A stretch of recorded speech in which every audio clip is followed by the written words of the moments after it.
pues algunos lo hacen rápido, otros se detienen y analizan cuáles son los resultados que se pueden dar. El primer ejercicio, dice usted, es gerente financiero de la empresa XZSA, por lo cual se le ha encomendado evaluar la alternativa de invertir en un portafolio compuesto por dos activos. Y a continuación se presentan los posibles valores que podrían tomar el activo en su rendimiento basado en los estados de la economía.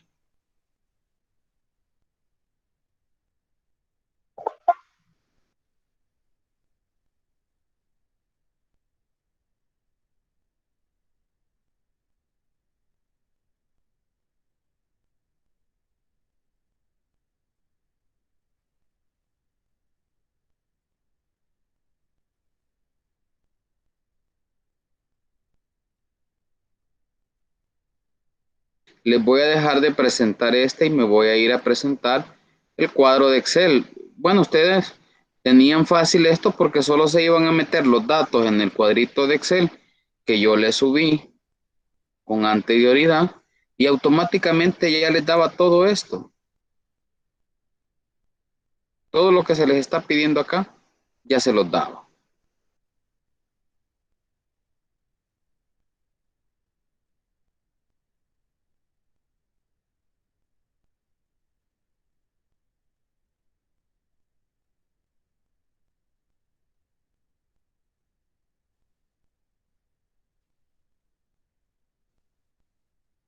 Este cuadrito yo se lo subí a ustedes. Fue de los primeros ejercicios que hicimos. E incluso la varianza del portafolio se puede calcular. Acá están los datos solo de este. ¿Qué pasa en depresión? ¿Qué pasa si estamos en auge? Y pues ahí simplemente ustedes se iban con el igual a los datos de Facebook, lo bajaban hasta acá. Y miren, automáticamente yo tengo la varianza, es decir, la medida de la variabilidad de los resultados y la desviación estándar. La desviación estándar es una medida de la volatilidad de los resultados. Y aquí está, incluso en el caso de Facebook, miren, la media determinada solo se iban acá a la media y lo podían poner menos una desviación estándar o menos dos desviaciones estándar. Miren. Es decir, que mi rendimiento puede estar en 0.12% o puede alcanzar a una desviación estándar un 17.12%. Esa es una medida de la volatilidad de los resultados individuales de cada activo. Estamos hablando de la volatilidad del riesgo de Facebook.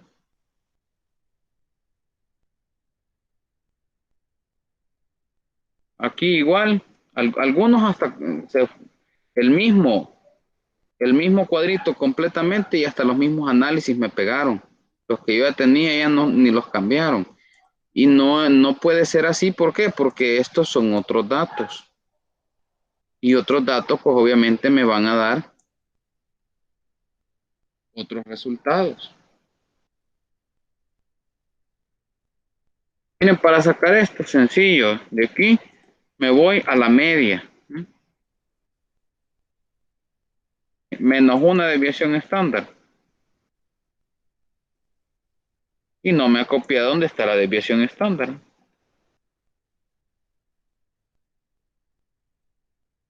Y aquí más una desviación estándar. Yo se los pedía a una desviación estándar. Y aquí podemos comparar cuál es el activo más riesgoso. El activo más riesgoso, esta vez, Google. Google es un activo más riesgoso que Facebook. Y miren los rendimientos esperados. Son similares.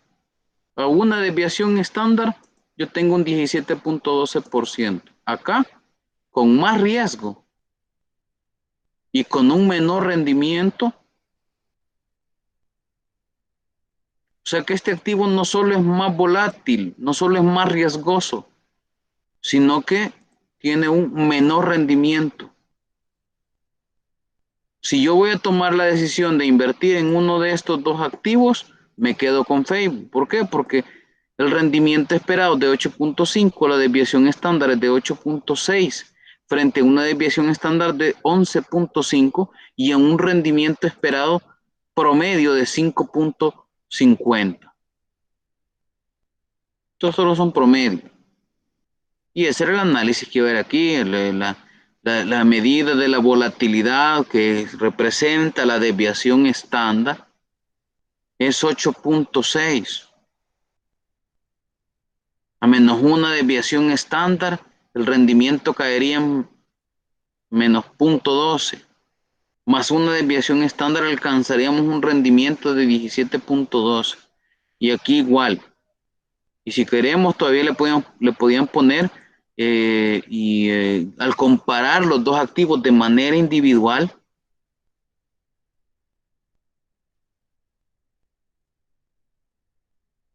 nos damos cuenta que sería mejor, si vamos a tomar una decisión individual, invertir en Facebook que hacerlo en Google. La varianza es una medida de las distancias entre la media y los rendimientos esperados.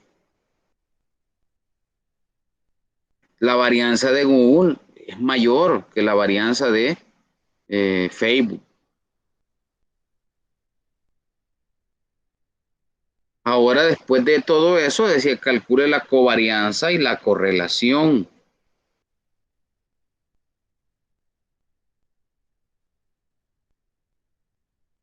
Y también lo hacía automáticamente, ¿ven? La covarianza es 0.925, casi uno. ¿Mm? Y la correlación 93.35%. ¿Qué significa?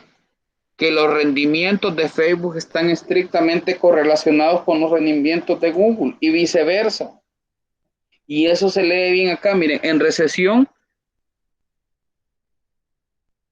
el rendimiento de Facebook es 10%, el rendimiento de Google es 5%.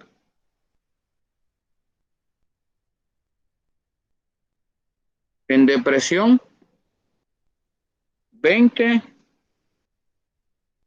y 15. Ambos caen cuando la economía está normal. Ambos crecen poco cuando la economía está en auge. Eso explica el hecho de que 93.35 sea el coeficiente de correlación que mide la correlación entre dos rendimientos esperados, lo que significa que, como se observa, que la covarianza y la correlación es alta, no se debería conformar un portafolio de inversiones. ¿Por qué?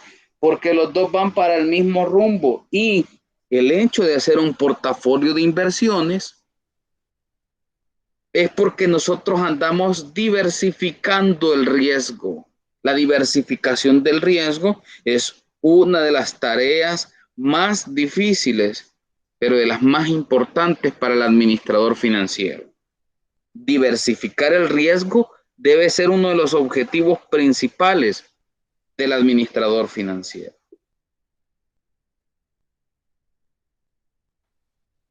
Vamos a ver, ¿cuánto decía que se invertía en Google? 45 en Google y 55 en Facebook.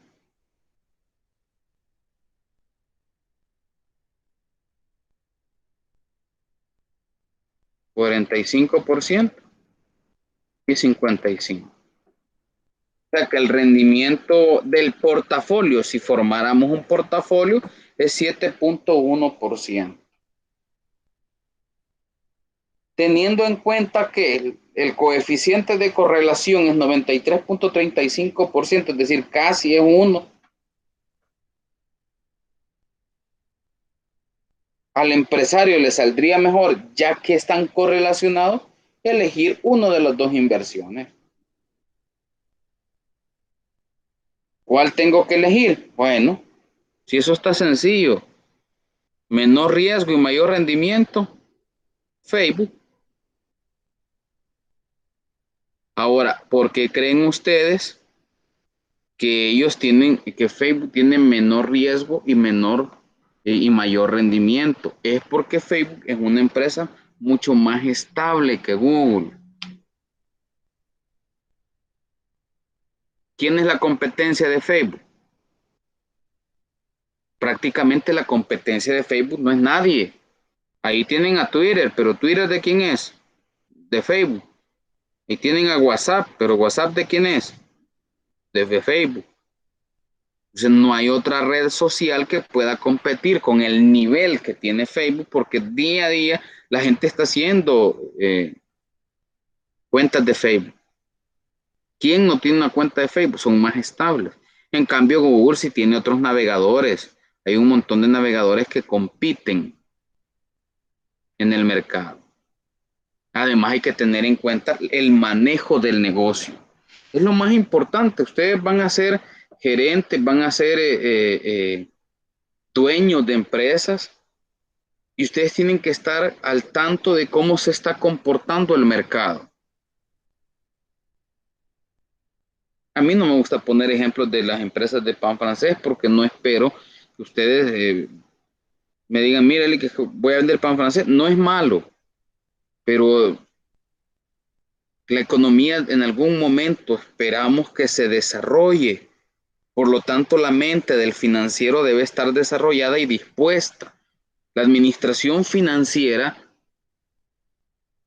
necesita de gente que piense en cómo se está comportando el mercado y que piense antes de que se mueva el mercado. Lo importante aquí es tener en cuenta cómo se va a mover el mercado. ¿Y cómo hago para predecir los movimientos en el mercado? Sencillo. Me pongo a estudiar administración financiera y tengo que estudiar todos los mercados y los modelos de negocios.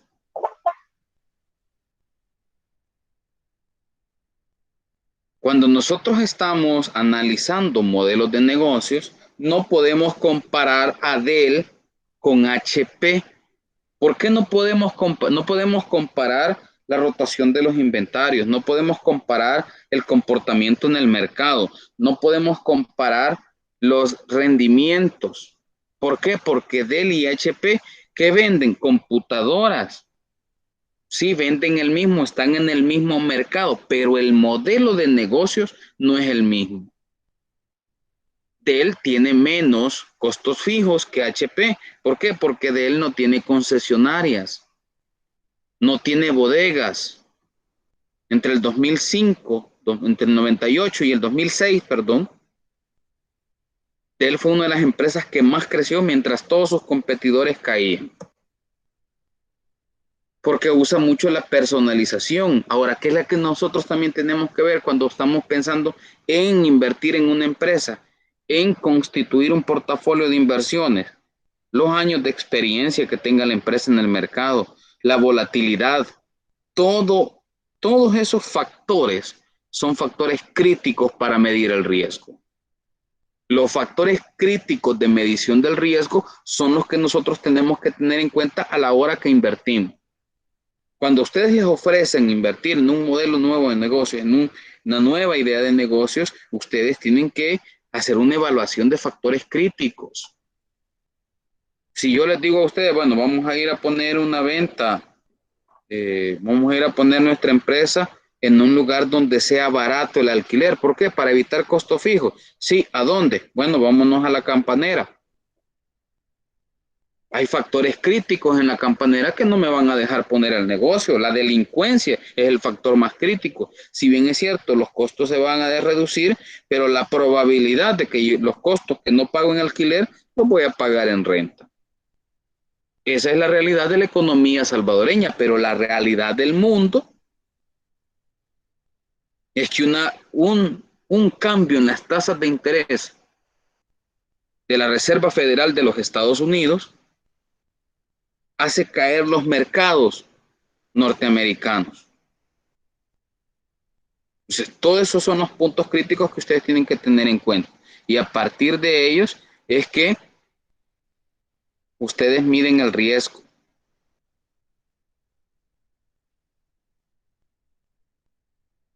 Y ahí teníamos un ejercicio número 2. Decía que la proporción, prácticamente esto que tenemos acá, esto es un portafolio de inversiones.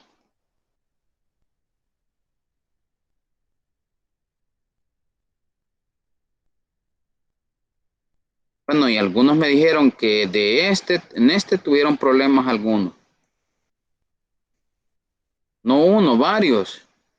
Digo, usted no nos ha enseñado eso. Y les digo, miren, no se asusten porque aquí ya no dice letras del tesoro, ya dice bonos. Vamos a dejar de presentar este y les voy a presentar.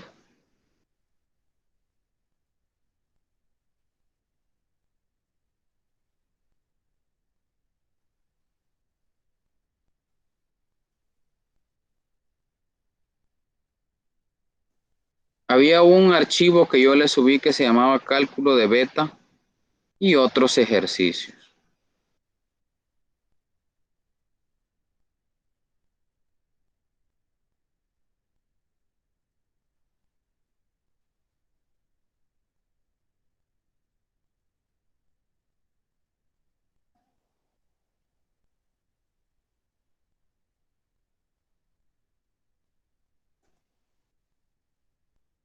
Aquí está, ¿eh? El mismo ejercicio. Lo único que cambiaban eran los nombres de acá. Pero ¿qué es esto? La proporción. Y esto ya lo vimos antes del parcial pasado, e incluso lo estuvimos discutiendo para ver cómo se interpretaban las medidas estadísticas de dispersión.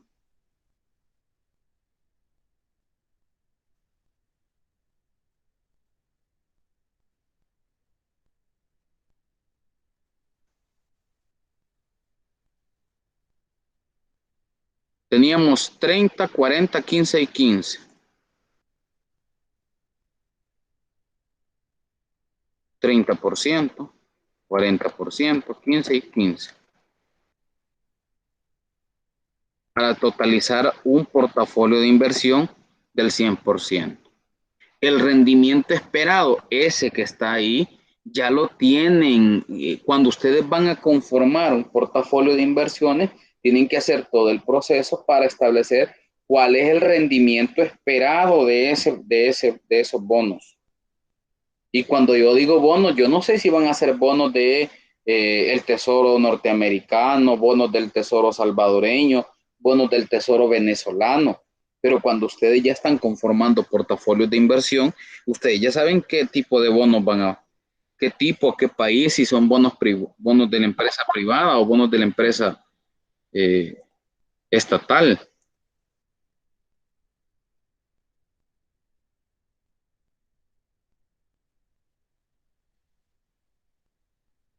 Así de que los rendimientos esperados decía que son 7, 8, 5, 14, 5 y 3, 5. 7, 8, 5,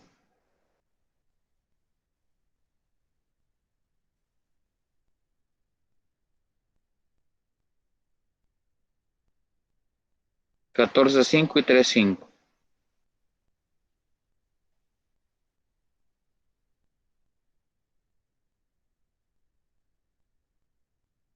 Ahí estaba el rendimiento esperado de la cartera, es 8.20. ¿De qué dependen los rendimientos de la cartera? Dependen de el rendimiento esperado individual de los activos y la proporción que yo esté invirtiendo en ellos.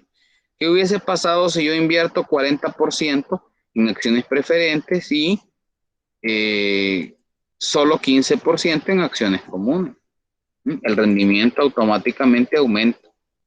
¿Qué pasaría si yo ya no invierto ya no quiero invertir en bonos, ya no quiero invertir en esto, ya no quiero invertir, y en este invierto 60, 10,90. Y si invierto 50 y 50, 11,50. Y así va cambiando el rendimiento esperado. ¿Pero qué significa que cambie el rendimiento esperado? Si cambia el rendimiento esperado de la cartera, también cambia algo que se llama riesgo.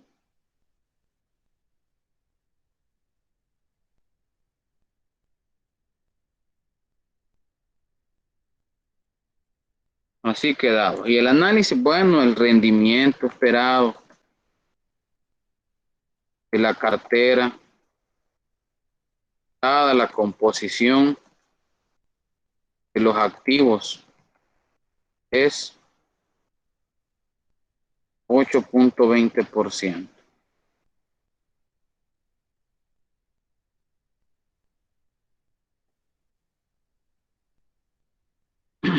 ¿Por qué tienen diferentes tasas de rendimiento? Bueno, porque tienen diferentes niveles de riesgo. Las acciones preferentes, pues si bien es cierto que existe la obligación de pagar el dividendo preferente, no significa que no tenga riesgo y normalmente son las que tienen mayores tasas de rendimiento.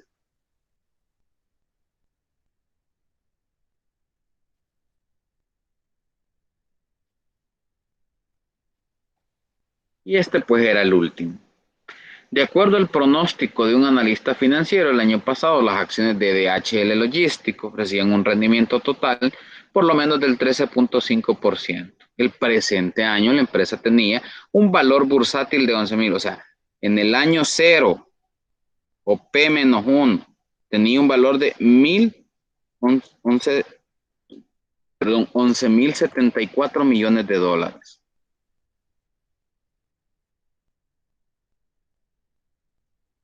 Terminó con un valor de 14,324 millones de dólares.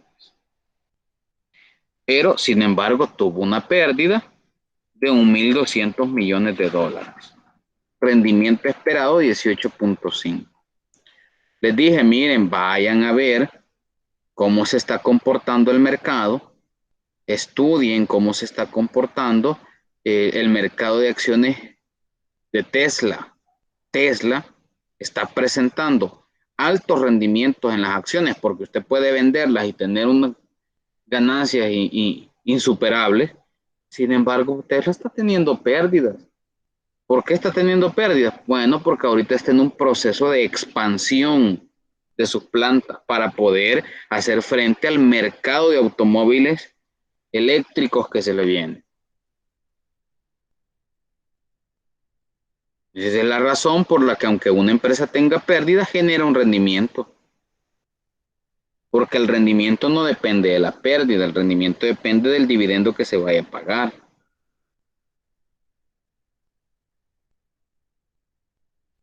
Y ahí lo tenía. Se los voy a subir para que ustedes puedan compararlo con su respuesta. Alguien aquí no le puso el signo menos. Si no le pongo el signo menos, se dispara el rendimiento.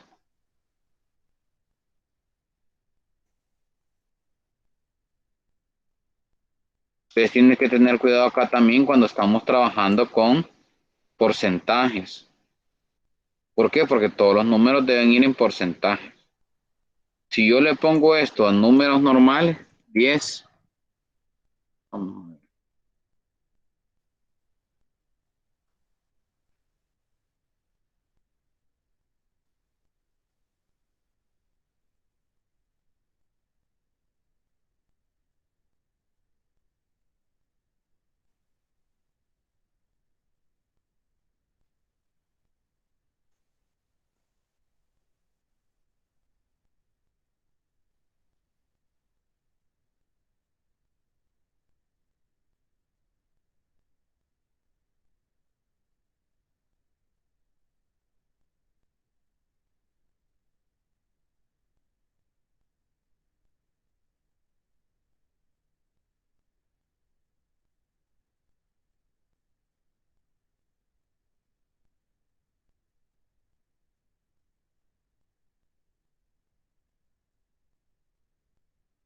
Miren cómo cambia todo esto, se distorsiona completamente.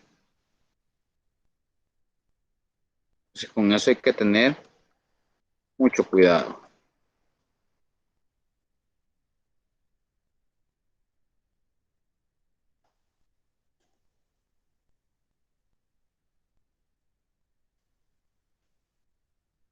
Y eso es lo que tenía que ver con su laboratorio.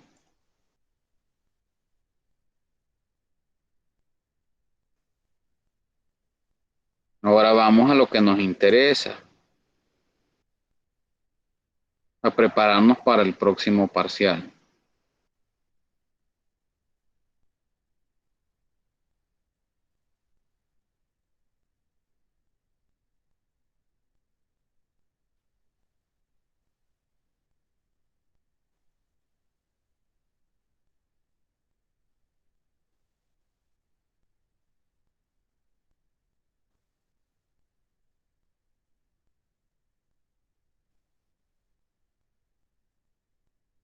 Veamos las acciones. Las acciones son una fuente de financiamiento y todos los títulos de largo plazo son fuentes de financiamiento. Las titularizaciones son fuentes de financiamiento.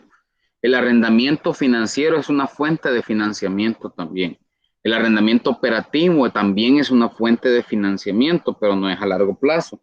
Los arrendamientos operativos normalmente son para un año, son contratos para un año que son postergables. Los arrendamientos financieros normalmente están muy cerca de la vida útil del activo, de la vida económica útil del activo, que es totalmente diferente a la vida útil que le da el Ministerio de Hacienda, la Hacienda Pública, a través de las diferentes leyes. En este caso, la ley del impuesto sobre la renta.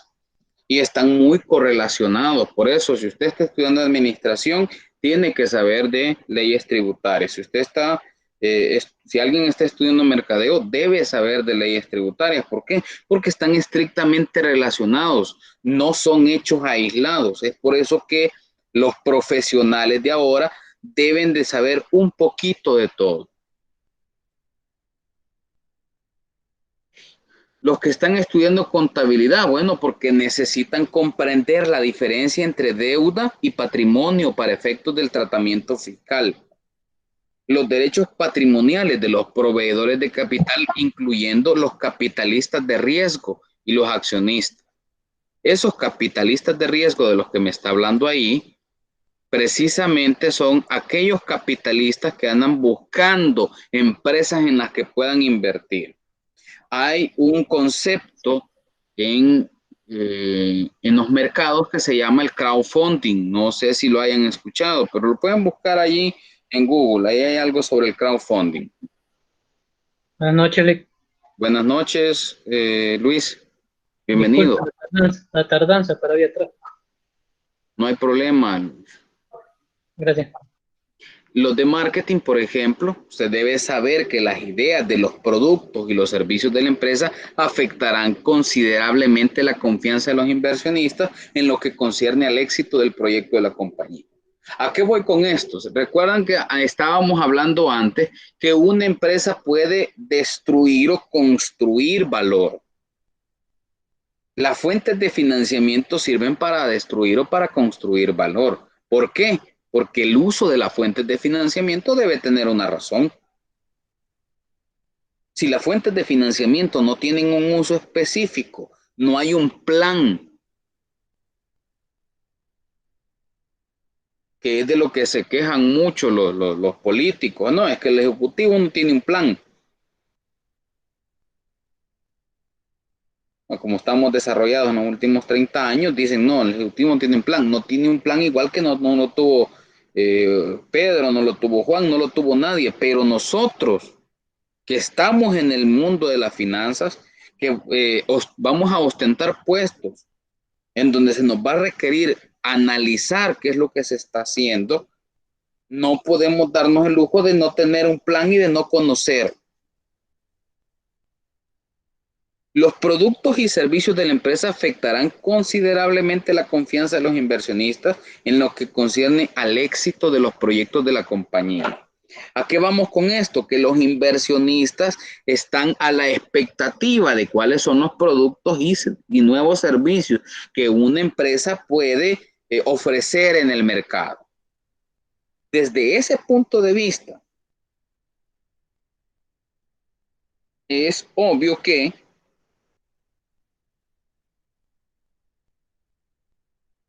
la investigación y desarrollo es una pieza importante en el valor de la compañía. Hemos visto que las compañías generan valor a través del incremento en el precio de las acciones en el mercado financiero.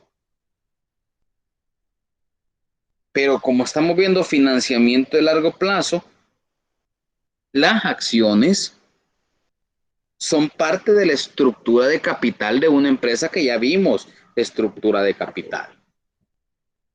Y sirven como una fuente de financiamiento para distintas alternativas de inversión.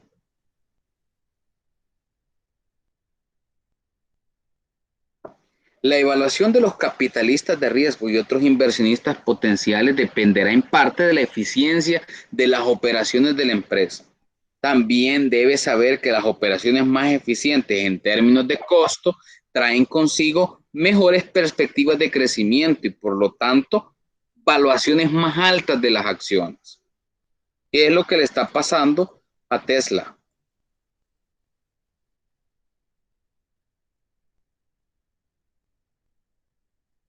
¿Por qué? Porque el mercado tiene altas expectativas sobre las perspectivas de crecimiento de Tesla Model. Se debe conocer los procedimientos que se usan para emitir acciones comunes, la información necesaria para evaluar acciones, como reunir y procesar la información necesaria proveniente de cada área funcional de la empresa y cómo difundir la información entre los inversionistas.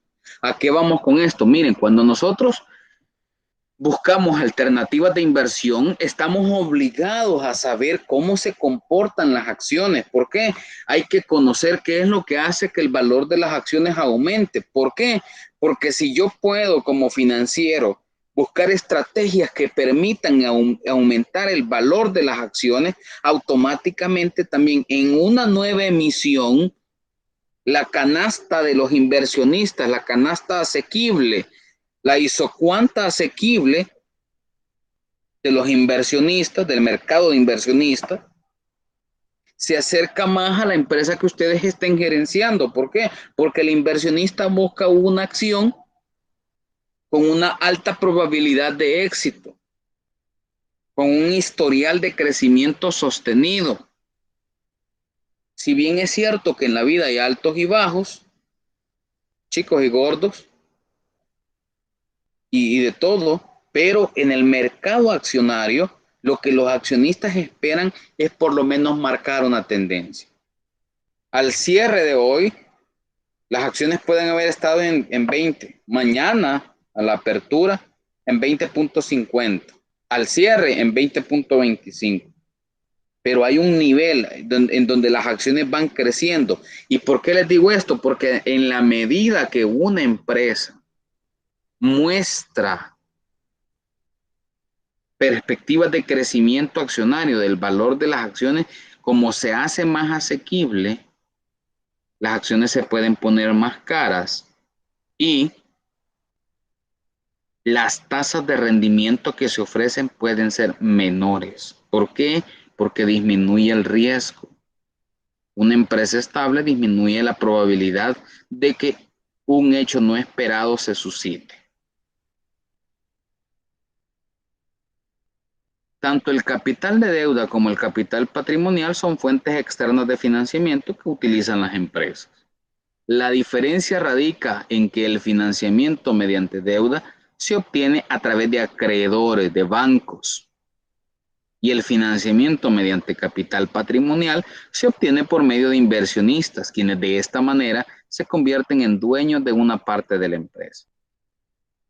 Los acreedores, prestamistas o tenedores de deuda tienen el derecho legal de que se les pague, mientras que los inversionistas solo tienen la expectativa de que en algún momento va a haber un reembolso. Es por eso que hay que tener cuidado con estos conceptos, con las diferencias en estos conceptos. ¿Por qué? Porque cuando nosotros estamos buscando alternativas de financiamiento, ¿de qué dependen las alternativas de financiamiento? Del riesgo.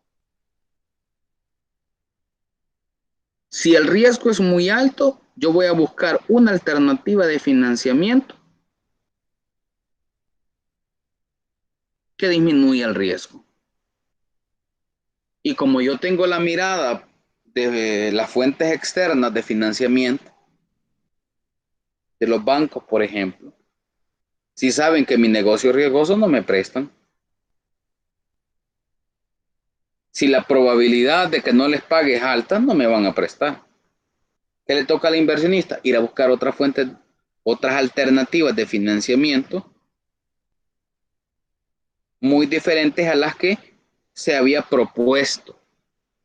Por eso les decía, cuando nosotros veíamos la estructura de capital óptima, no es cierto que se pueda lograr una estructura de capital óptima. Para lograr una estructura óptima de capital que disminuya al mínimo las tasas de interés que se pagan, pues el costo promedio ponderado de capital WACC, para disminuirlo, tendrían que cumplirse todas las condiciones y no se cumplen. Nunca se pueden cumplir todas las condiciones. El capital de deuda incluye todos los préstamos en que incurre una compañía, incluyendo bonos, y su reembolso se hace de acuerdo a un programa fijo de pagos. ¿Por qué un inversionista adquiere deuda y no emite acciones? Porque un inversionista emite acciones y no deuda. Precisamente porque sabe que cuando emite acciones, no está obligado a pagar el dividendo. No hay un desembolso inmediato. En ese sentido, disminuye el riesgo de caer en impago. El capital patrimonial se integra con fondos suministrados por los dueños de la compañía, inversionistas, tenedores de acciones, y su reembolso está sujeto al desempeño de esto. Una empresa puede tener capital patrimonial internamente, reteniendo las ganancias en vez de pagarlas como dividendos a sus accionistas o externamente vendiendo acciones.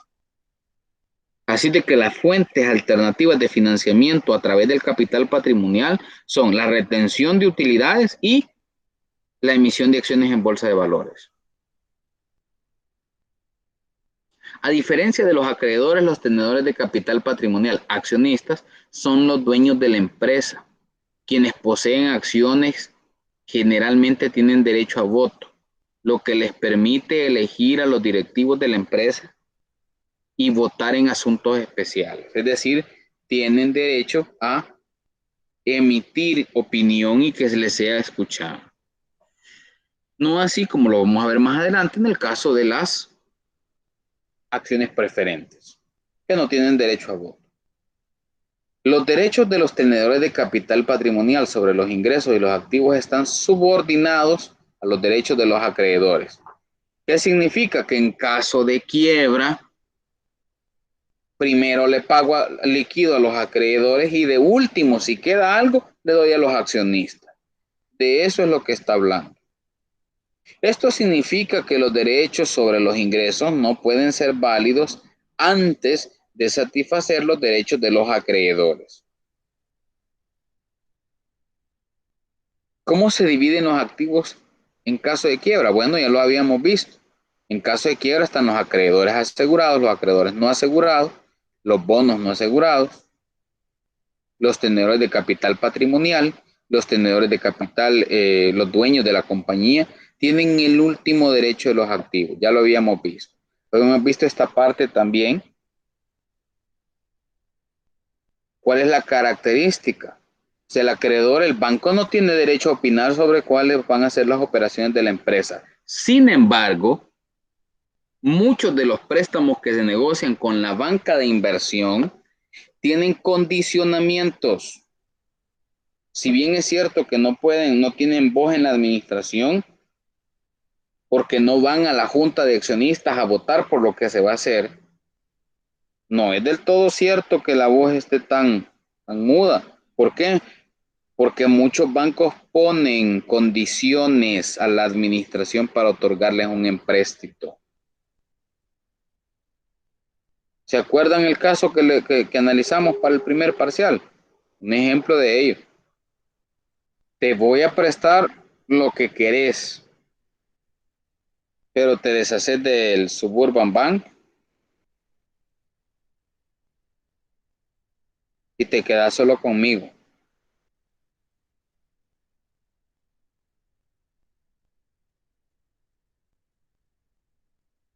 A diferencia del capital de deuda, el capital patrimonial es una forma permanente de financiamiento para la empresa.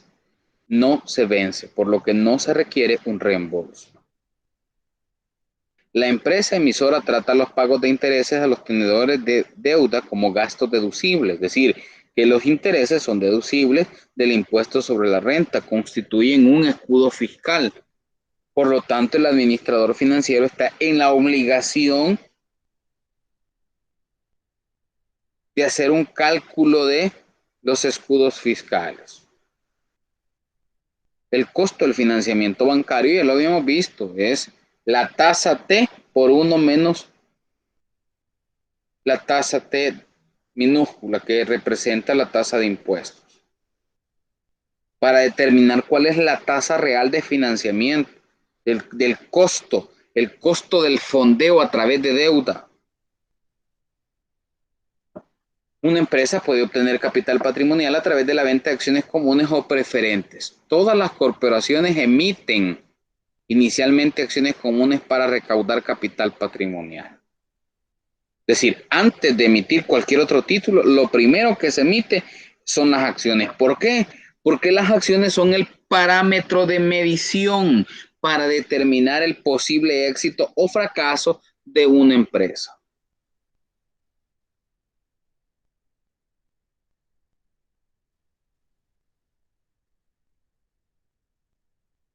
Los verdaderos dueños de las empresas son los accionistas comunes, a los cuales a veces se denominan propietarios residuales. ¿Por qué? Porque reciben lo que queda, el residuo después de satisfacer todos los demás derechos.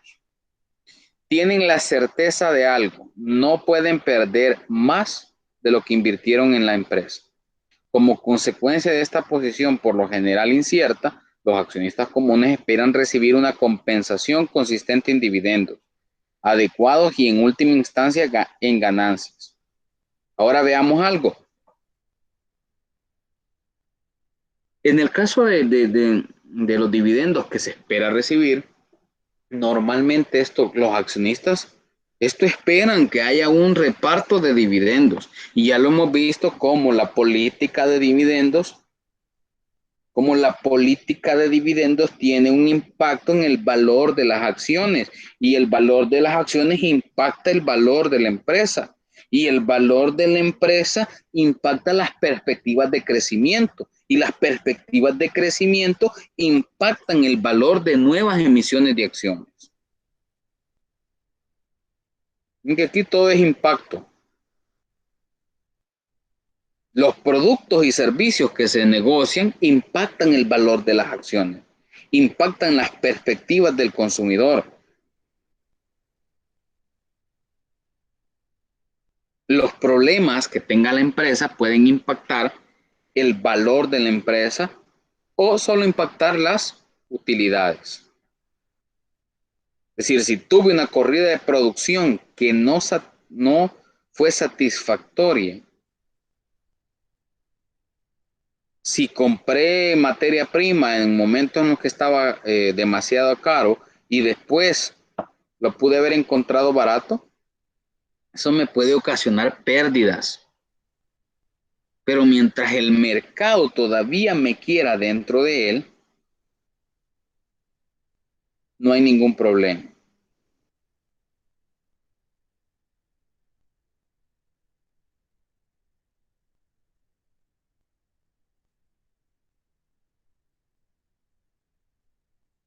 Y ahí tenemos, miren, acciones privadas, Las acciones comunes de una firma que son propiedad de inversionistas privados, estas acciones no se negocian en bolsa. En El Salvador y en el mundo hay un montón de empresas que no negocian sus acciones en bolsa. Por lo tanto, ellos son accionistas privados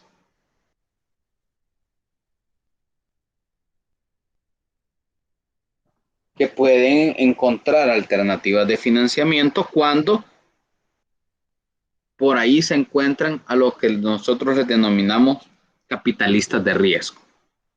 Los capitalistas de riesgo son ciertos inversionistas que andan buscando empresas en las que puedan invertir.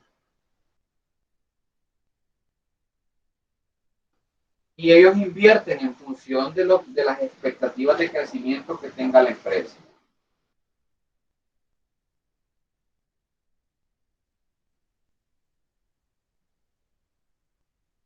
Es decir, una empresa puede ser que nunca haya estado en bolsa de valores, pero no significa que no podamos prever un crecimiento.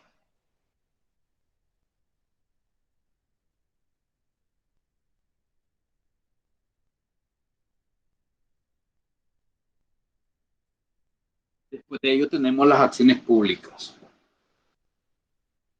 Las acciones comunes de una compañía que son propiedad de inversionistas públicos. Y estas acciones son las que se negocian en bolsa.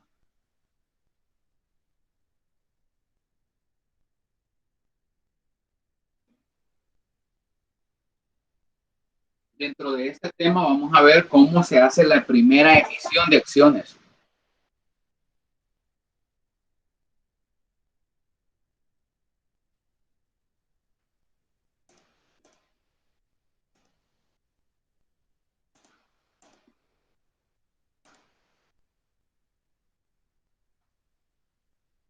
Vamos a ver el proceso que una empresa privada tiene para emitir sus primeras acciones en la bolsa de valores.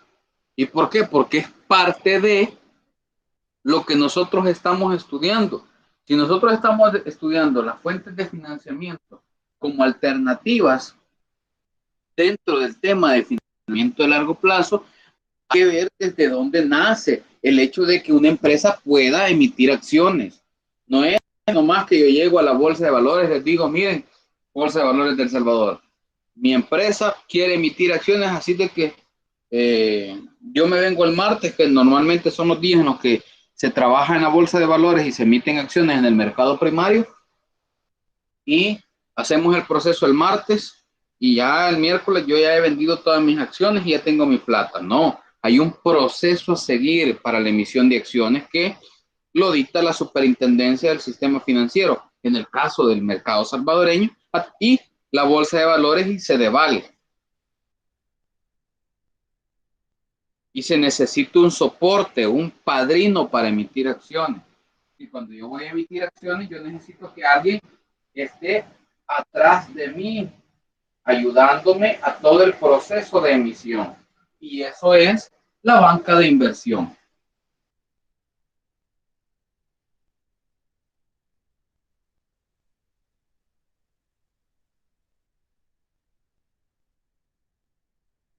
La banca de inversión está facultada para ayudar a hacer la primera emisión.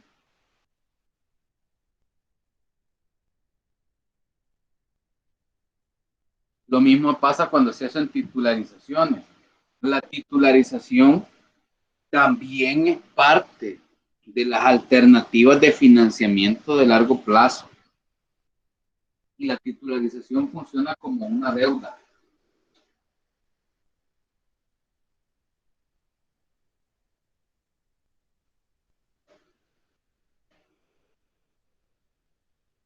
Así que ahí tenemos las diferentes alternativas de financiamiento. Tenemos las titularizaciones, acciones comunes, acciones preferentes, bonos.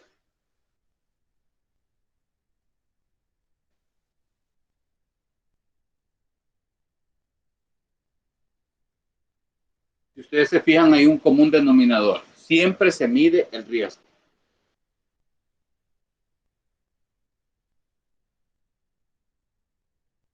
Siempre se está a la expectativa de cuál es el riesgo asociado a la operación que se va a hacer.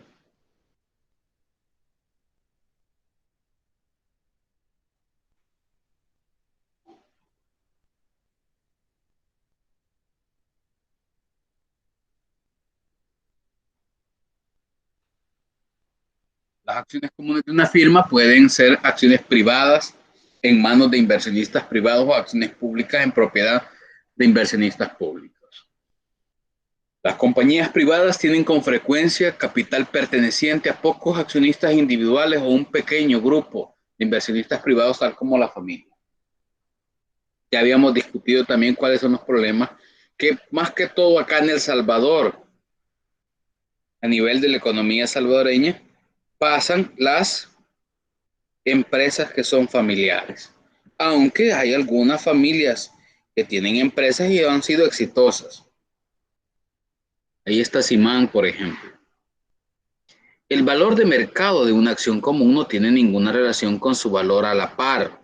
El valor a la par de una acción común es el valor arbitrario establecido para efectos legales en los estatutos corporativos de la empresa y por lo general es bastante bajo, con frecuencia con un importe de $1 o menos. El valor a la par de una acción común es el valor que se establece en la escritura de constitución de la sociedad, igual que el valor contable. El derecho de preferencia, ese permite a los accionistas comunes mantener su participación proporcional en la corporación ante una nueva emisión de acciones, protegiéndolos de este modo de la dilución de su propiedad. Ya habíamos mencionado en alguna oportunidad que la dilución de su propiedad, pues ir perdiendo parte de su propiedad, ir perdiendo la capacidad en la toma de decisiones. Por eso cuando se van a emitir acciones, se establecen los derechos de preferencia.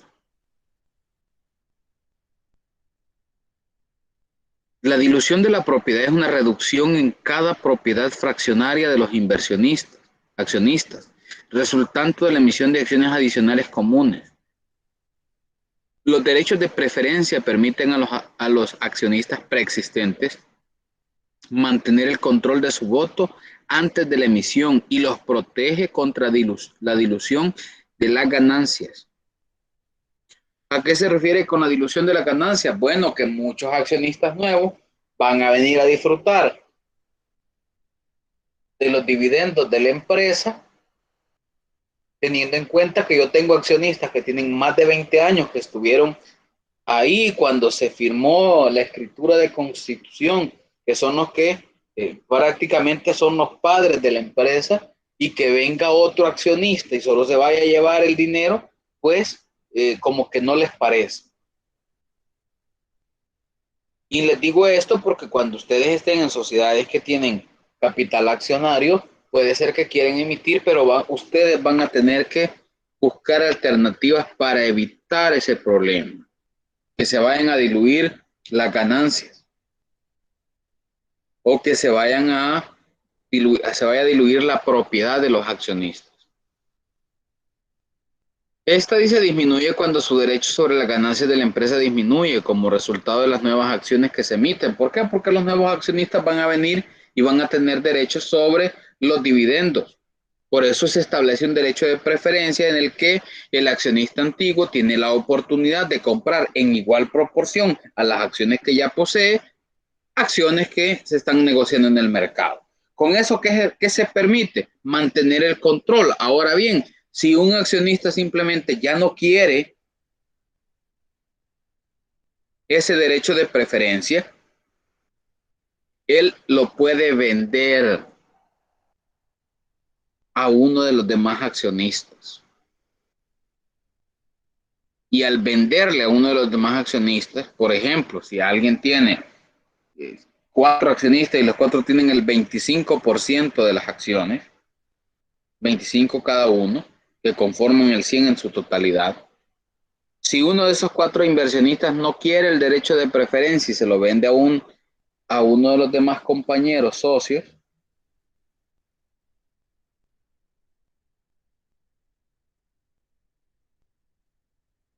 el otro socio incluso va a tener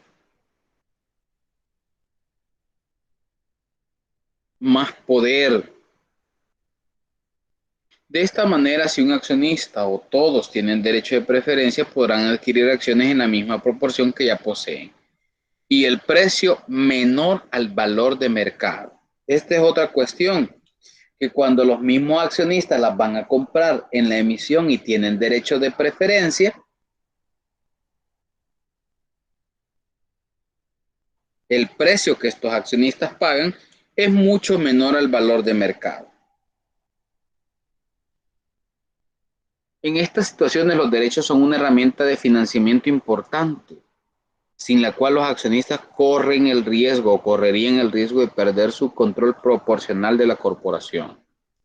Desde el punto de vista de la empresa, el uso de ofertas con derechos para recaudar nuevo capital patrimonial puede ser menos costoso que una oferta pública de acciones.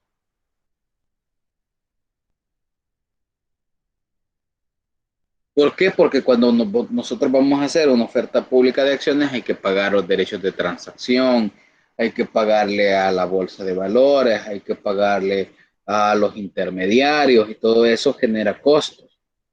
Entonces, si los derechos se venden en la misma empresa, no hay necesidad de salir al público.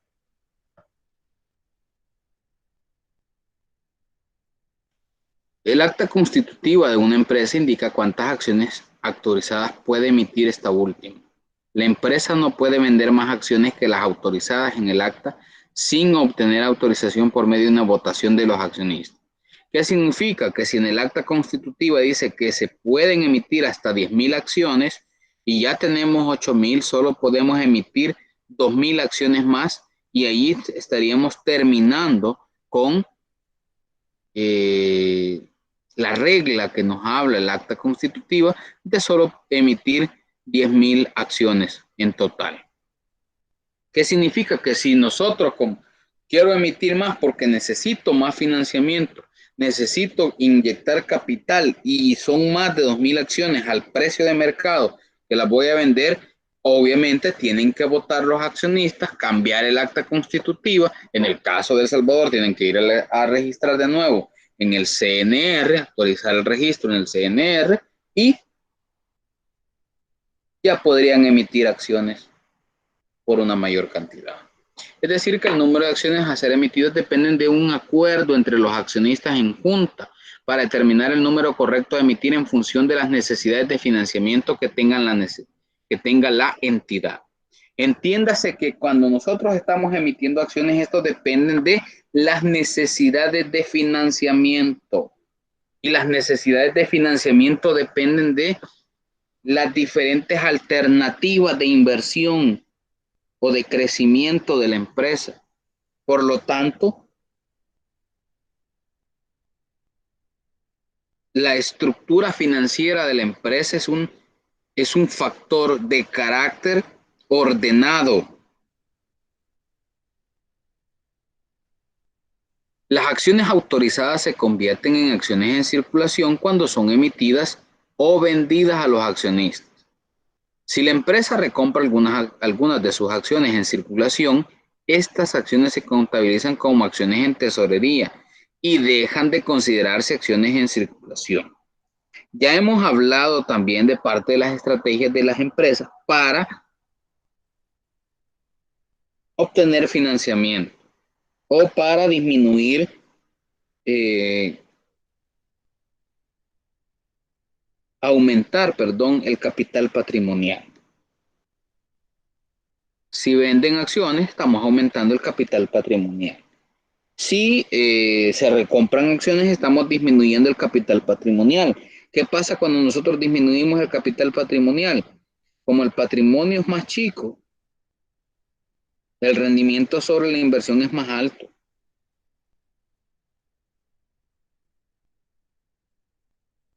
Ahora, la tasa de rendimiento es más alta. No vamos a esperar más dólares porque a medida que se va haciendo chico el capital social, obviamente el rendimiento va a ser mayor. Las acciones autorizadas, ya las vimos, el acta constitutiva. En estas situaciones, los derechos son una herramienta de financiamiento importante. Eso también ya lo vimos. Las acciones en tesorería o acciones comunes emitidas permanecen en manos de la empresa. Estas acciones con frecuencia fueron readquiridas por la compañía. Las acciones comunes que se han puesto en circulación es la suma de las acciones en circulación y las acciones en tesorería. Si una empresa a través de su figura constitutiva o cualquier otro acuerdo de los accionistas en junta acuerdan la autorización de 100,000 acciones y esta empresa ya emitió 50,000, significa que le restan por emitir 50,000. Ahora, por eso les digo, cuando nosotros vamos a buscar alternativas de financiamiento para una empresa, que tenemos que tener en cuenta todo lo que todos los factores internos y los factores externos. Dentro de los factores internos tenemos que conocer el acta constitutiva y cuáles son las acciones que ya se emitieron. ¿Por qué? Porque ahí nos dice hasta cuántas acciones se pueden emitir y no puedo irle yo a dar al CEO de una empresa una alternativa de financiamiento que incluya la emisión de acciones comunes o acciones preferentes si ya tienen topada la tarjeta, es decir, si ya no se pueden emitir más acciones. O no puedo establecer un número determinado si no he visto la escritura constitutiva. Por lo general, cada acción común otorga a su tenedor un derecho, un voto en la elección de los directivos y asuntos especiales. Los votos son comúnmente transferibles y se asignan a la Junta Anual de Accionistas. Debido a que la mayoría de pequeños accionistas no asisten a la Junta Anual para votar, pueden autorizar una declaración de representación para transferir sus votos a otra empresa. El intento de un grupo que no forma parte de la dirección de obtener el control de la administración de una compañía, acumulando un número suficiente de votos por representación, la lucha por el control. Miren, en las empresas siempre se da este tipo de cosas. Siempre hay una lucha por el control, por quien toma las decisiones, porque normalmente nosotros somos buenos diciendo que nosotros tomaríamos mejores decisiones que el que esté enfrente, que el que está liderando. Y no estamos tomando en cuenta todos los factores. Para decir que yo puedo tomar mejores decisiones que Juan, yo tengo que saber en qué condiciones está tomando las decisiones Juan. Y Juan va a ser representativo de mis decisiones cuando yo esté en las mismas condiciones que él. Y esos factores son estratégicos. Una empresa puede usar diferentes clases de acciones como defensa para la toma del control hostil, en la que un grupo externo sin apoyo de la administración trata de ganar el control del voto de la empresa comprando sus acciones en el mercado. Las acciones de voto plural, las cuales tienen múltiples votos por acción, permiten a los propietarios de casa mantener el control contra un grupo externo cuyas acciones solo tienen derecho a un voto cada una. ¿Qué significa? Que los accionistas antiguos, y ese es un factor que ustedes tienen que tener en cuenta a la hora de emitir las acciones y cuando se hace el atestado de emisión de acciones que se va a inscribir en la bolsa de valores, ahí dice al derecho al voto, a cuántos votos tiene cada una de las acciones, ahí dice qué tipo de acciones son, ahí se establecen todos los parámetros. En otras ocasiones se emite una clase de acciones comunes sin derecho a voto. Esto es bien irrelevante. Casi nadie va a querer comprar una acción común sin derecho a voto. ¿Por qué? Porque si va a haber una acción común sin derecho a voto, mejor compro una acción preferente.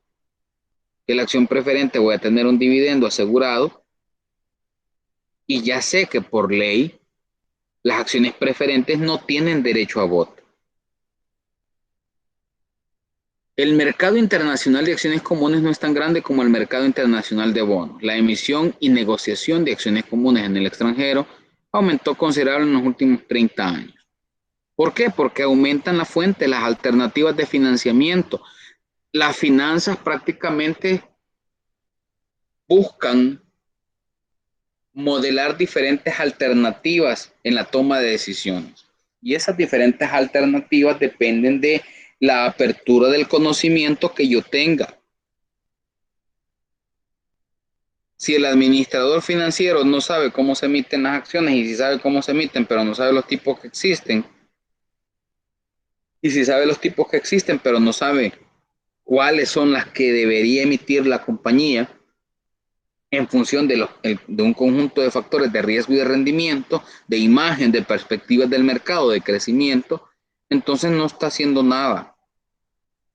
Por eso siempre les digo, cuando nosotros estamos haciendo un análisis, hay que hacer un análisis completo, un análisis externo y un análisis interno, porque eso es lo que a mí me va a permitir tomar mejores decisiones.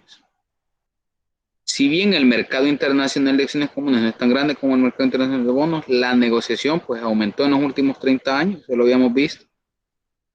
Los valores respaldados por certificados estadounidenses de depósito, acciones ADS, que permiten a los inversionistas estadounidenses poseer acciones de compañías extranjeras y venderlas en los mercados norteamericanos.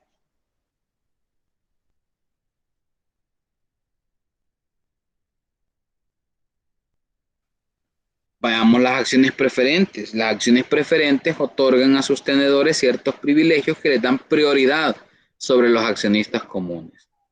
Los accionistas preferentes tienen la promesa de recibir un dividendo periódico fijo y establecido como porcentaje o un monto en dólares. Acciones preferentes de un valor nominal establecido que se usa con el porcentaje de dividendos específico para determinar el dividendo anual en dólares. Ese sobre el valor a la par. Acciones comunes preferentes sin un valor nominal establecido, pero que tienen un dividendo anual indicado en dólares. Las acciones preferentes son emitidas con mayor frecuencia por las empresas de servicios públicos para comprar empresas en procesos de fusión y por empresas que experimentan pérdidas y necesitan financiamiento adicional. El punto es que si nosotros vemos la estructura de costos, las empresas que se financian a través de acciones preferentes tienen altos costos de financiamiento, porque el financiamiento a través de acciones preferentes es más caro.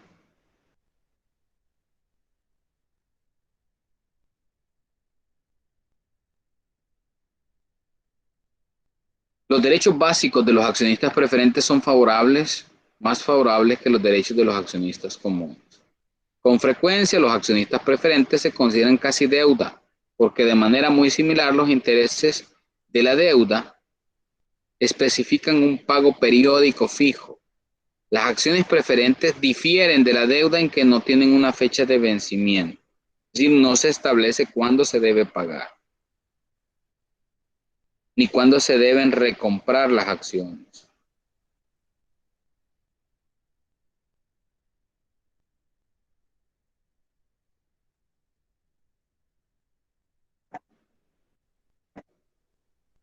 El riesgo, ¿cuáles acciones serán más riesgosas, preferentes o comunes? Obviamente sobre los derechos de los accionistas. Los accionistas preferentes también tienen prioridad sobre los accionistas comunes en la distribución de los activos en caso de quiebra de la empresa. ¿Qué significa? Que quiebra la empresa. Primero los preferentes y de último van a seguir estando los accionistas comunes. Eso no significa que sea malo ser accionista común. ¿Por qué? Porque el éxito de la empresa depende del trabajo en equipo de la administración.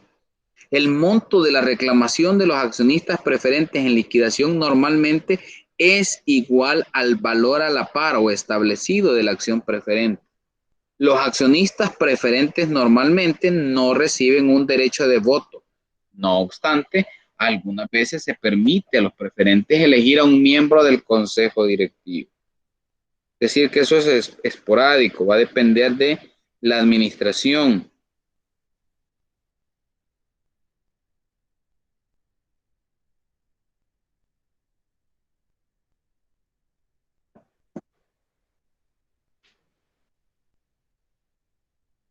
¿Tienen alguna duda hasta acá?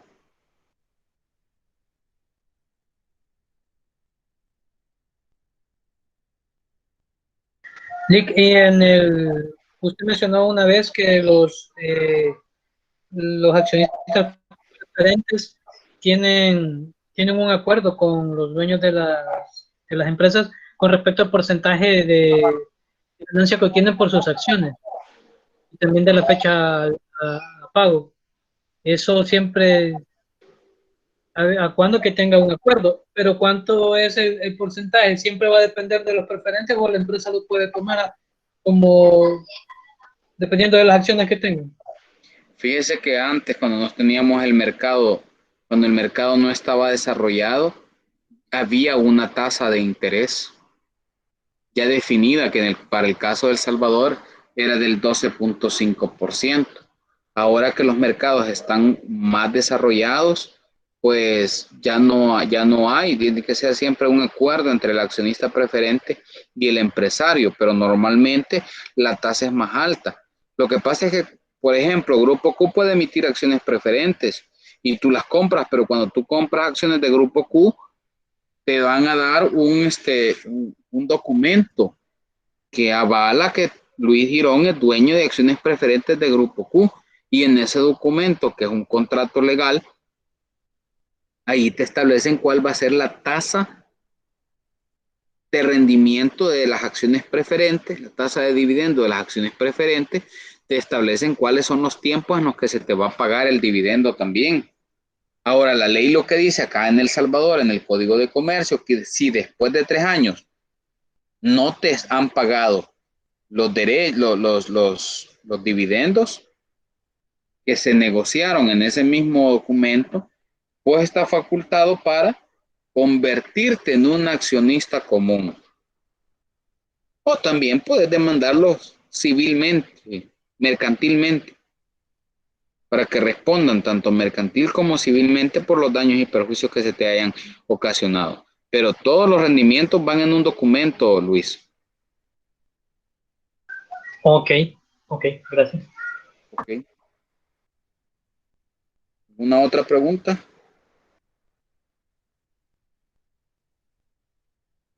Denis, ¿cuál es la diferencia entre el accionista común y el preferente?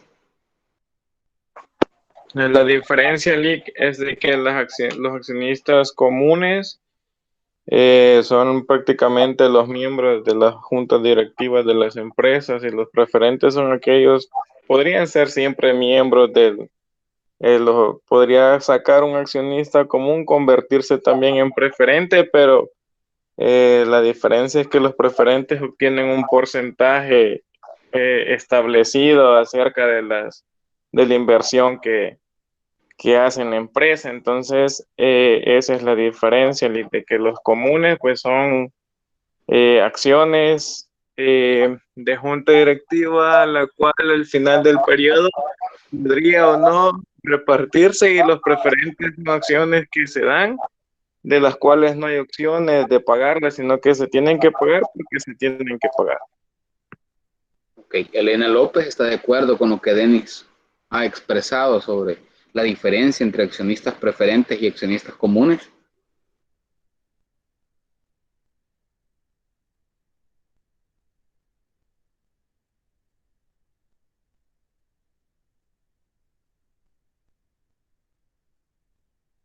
Bueno, Elena no está por acá.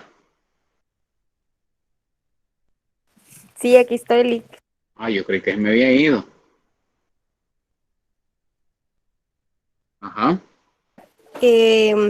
Pues sí, hasta donde yo tengo entendido que a los accionistas preferentes, usted, según lo que explicaba, ellos reciben sus dividendos a pesar de que la empresa haya tenido no utilidad. Es una forma de financiamiento, es casi como un préstamo lo que ellos hacen. En cambio, los accionistas comunes solo se reparten los dividendos si hay utilidad y dependiendo de las políticas que tengan. Exacto, Elena, depende de las políticas de dividendo. Pero lo que sí no es cierto es de que los accionistas comunes se vayan a convertir en accionistas preferentes, es decir, que voy a cambiar 10 acciones comunes por 10 acciones preferentes. No, eso no suele pasar. nadie va a querer dejar su administración. Un accionista común también puede ser un accionista preferente, eso sí. ¿Por qué? Porque puede tener 10 acciones comunes y 5 preferentes. O sea, él tiene derecho al voto. Los accionistas no siempre son los miembros de la junta directiva. La junta directiva puede establecerse incluso en los estatutos que no sean los accionistas. Sin embargo, también puede pasar que los accionistas sí sean miembros de la junta directiva y normalmente el presidente de una empresa, de una empresa que tiene más acciones, es la persona en teoría indicada para llevar la presidencia de la empresa. Ahora, no tampoco significa que el presidente o el CEO de una organización sea el que más acciones comunes tenga. ¿Por qué? Porque va a depender de la capacidad profesional de los accionistas para entender que aunque Juan Pérez no es dueño de más del 50% más uno de las acciones, pero Juan Pérez es el que ha estado liderando la empresa desde que se fundó y le ha dado buenos resultados. Entonces, la junta directiva elige siempre a Juan Pérez. Se pueden dar un montón de situaciones a nivel de accionistas comunes. Ahora, los accionistas preferentes, repitiéndolo, pues ellos tienen el derecho, como decía Elena, a un dividendo. Tienen derecho a un dividendo que se les va a pagar en el momento que se estipuló. Y si no se les paga, pues hay actuaciones legales que el accionista podría realizar o incluso en el caso de la economía salvadoreña puede convertirse en un accionista común. Yo no sé si se acuerdan o han leído acerca de Servipronto. Servipronto pues era una franquicia de los McDonald's y era de la empresa de los señores estos, entiendo, que era del señor Fito Salum. Y eso se vende por franquicias y esa también es otra forma de financiamiento. ¿Por qué? Porque si yo quiero una forma de crecimiento, si yo quiero crecer en los mercados, pero no tengo plata para hacerlo, pero mi producto está bien visto en los mercados, pues vendo una franquicia. Y automáticamente podría crecer en los mercados.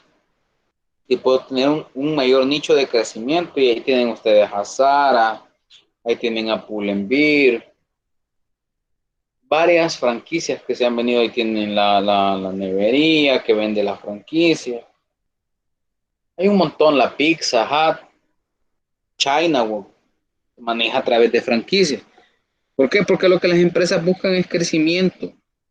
Y el autofinanciamiento también es parte de las alternativas de financiamiento.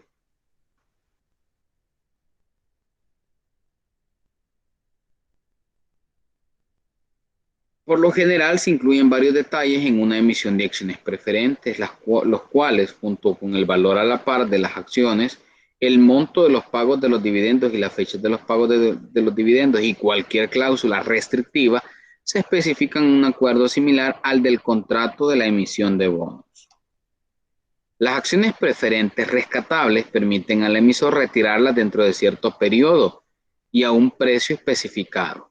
El precio de rescate normalmente se determina por encima del precio de la emisión inicial, pero puede disminuir con el paso del tiempo. La violación de los convenios de las acciones preferentes permite generalmente a los accionistas preferentes obtener representación en el consejo directivo de la empresa o forzar el retiro de sus acciones por arriba de su valor nominal o valor establecido. Es lo que les decía. Miren, aquí tiene dos alternativas el accionista preferente. O se convierte en accionista común o forza el retiro. Ahora, ¿cuál es el meollo del asunto? Que el gerente financiero lo que anda buscando es estrategias de financiamiento, pero tiene que prever cuáles son los problemas que se le pueden dar en el camino. Si estamos viendo cuáles son las características de las acciones comunes y cuáles son las características de las acciones preferentes, es porque necesito tener un margen de estudio, un margen de análisis para determinar qué voy a emitir, preferentes o comunes. ¿Van a haber derechos de preferencia o no van a haber derechos de preferencia? Porque son las diferentes alternativas de financiamiento. Y para entender una alternativa de financiamiento hay que estudiar a fondo cuál es el comportamiento de ese activo. Y en este caso, el activo financiero son las acciones comunes y las acciones preferentes. Las acciones preferentes a las que se le debe pagar todos los dividendos atrasados adeudados, esas son acciones preferentes acumulativas, antes de pagar dividendos a los accionistas comunes. Las acciones preferentes no acumulativas son acciones preferentes que no acumulan dividendos no pagados. Las características de las acciones preferentes convertibles que permiten a los tenedores cambiar una acción por un número establecido de acciones comunes.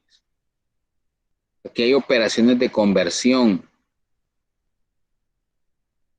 Ahora, cuando una empresa se ve obligada a hacer parte de los accionistas comunes a los accionistas preferentes, cuando no tiene plata para pagarles. Si no hay plata para pagarles, ahí está el punto. Y el problema es que una empresa, entre más se va endeudando, va aumentando el riesgo si la deuda no se justifica a través del crecimiento en el mercado.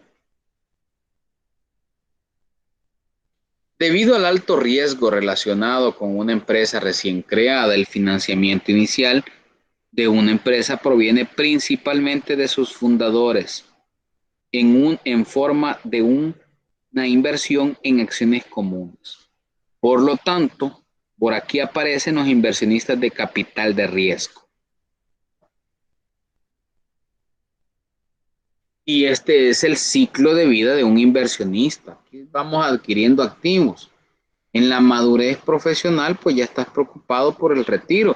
Pero lo mismo, cuando comparamos el ciclo de vida de la empresa empieza con el capital semilla, y aquí hay inversionistas ángeles, ahí está el crowdfunding, aquí están los capitalistas de riesgo. ¿Por qué están en donde el riesgo es alto? Porque tienen expectativas que la curva va a seguir creciendo, va a seguir levantándose, va a tener una pendiente positiva.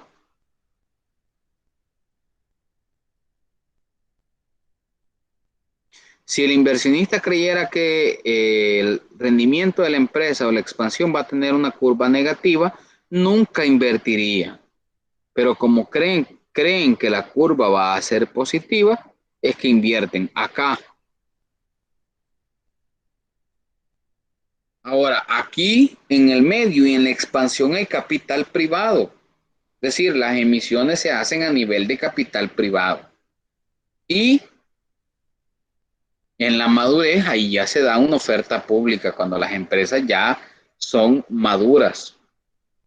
Es decir, han alcanzado buenos nichos de mercado, mantienen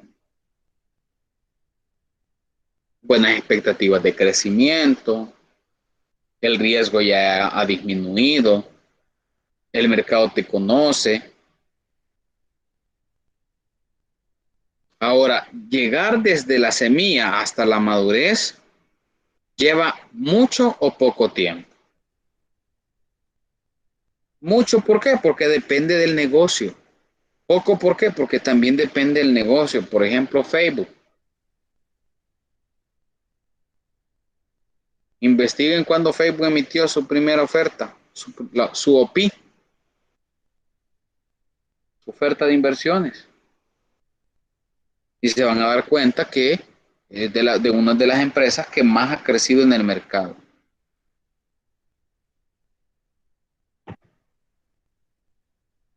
Y claro que hay ofertas públicas, hay ofertas de derecho, hay una colocación privada. La venta de una posición accionaria puede generar ganancias o pérdidas de capital. Las ganancias de capital resulta de vender una posición en el mercado vendiendo a un precio mayor al que fue adquirido dicho título. Una ganancia de capital es aquella, es la diferencia entre el precio de venta y el precio original de compra de un activo financiero de capital. Y aquí se ve esto, ¿por qué? Porque hay accionistas que andan detrás de esto, detrás de ganar en una transacción. Si compro ahora en 100 porque creo que mañana va a estar en 200 y gano 100, tengo una ganancia de capital de 100 por cada acción. Mañana la vendo. ¿Por qué? Porque yo sé que eso va a ser esporádico. Los que se dedican a analizar el comportamiento de las acciones prácticamente pasan 24 horas pegados al movimiento en los mercados. Más que todo porque hay mercados de divisas y los mercados de divisas no cierran. Muchos mercados de divisas no cierran.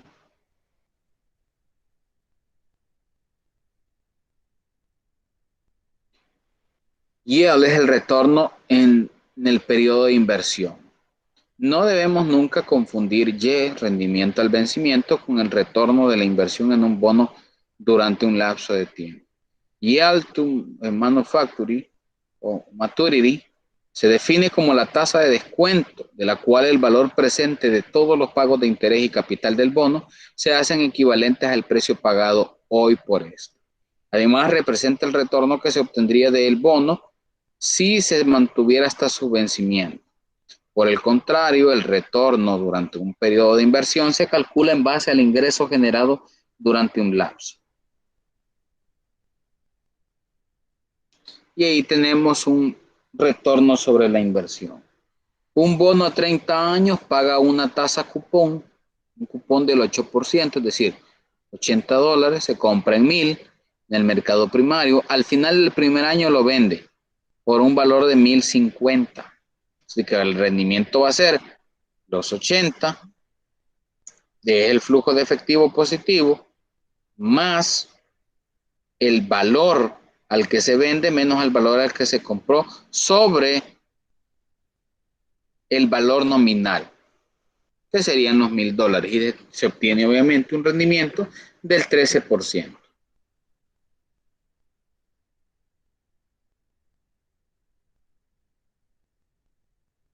Si no hay preguntas, nos quedamos hasta acá y nos vemos, primero Dios, el jueves.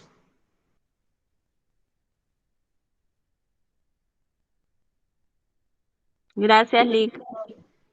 Bueno, Victoria. Gracias, Lick. Buenas noches. Buenas noches, Elena. Gracias, buenas noches, Lick. Buenas noches. Va a ser un Buenas ejercicio. noches, Lick. Lick, Hola. va a ser un ejercicio, ¿verdad? Con esta fórmula. Sí, vamos a hacer varios. Va. Bueno, feliz noche. Muchas gracias. Bueno.